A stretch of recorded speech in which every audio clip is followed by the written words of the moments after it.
વડગામના ધારાસભ્ય જિગ્નેશ મેવાણીના પોલીસ કર્મી પર કરેલા નિવેદન મામલે અમરેલીથી કોંગ્રેસના મહિલા નેતા જેની ઠુમ્મરની પ્રતિક્રિયા સામે આવી છે।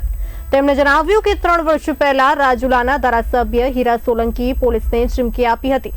તેમજ પોલીસને એટલું બધું લાગી આવે છે, ગુજરાતના ગૃહમંત્રી છે, નામ મુખ્યમંત્રીને એટલું બધું લાગી આવે છે, ત્યારે હું પૂછવા માંગુ છું કે જ્યારે ગુજરાતમાં એટલો બધો દારૂ વેચાય છે ત્યારે કેમ એટલું બધું નથી લાગી આવતું?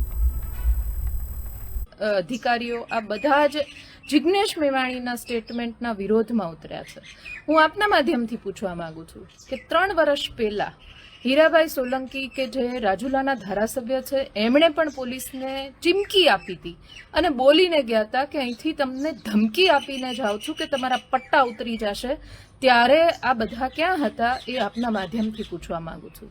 પોલીસને એટલું બધું લાગી આવે છે, ખુદ હર્ષ સંઘવીને કે જે ગૃહમંત્રી છે ગુજરાત રાજ્યના અને નાયબ મુખ્યમંત્રી છે, એમને પણ એટલું બધું લાગી આવે છે। તો હું પૂછવા માંગુ છું કે જ્યારે ગુજરાતમાં આટલો બધો દારૂ વેચાય છે ત્યારે તમને કેમ નથી લાગી આવતું?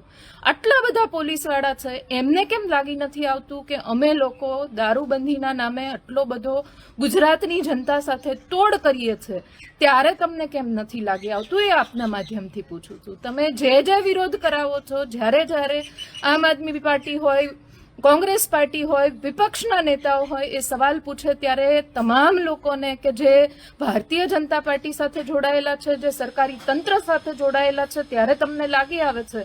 પણ આ જ વાક્યો જ્યારે ભારતીય જનતા પાર્ટીના આગેવાનો બોલે છે ત્યારે તમને નથી લાગી આવતું, ત્યારે તો તમે સામેથી પટ્ટા ઉતારીને કાઢવાની તૈયારી બતાવો છો।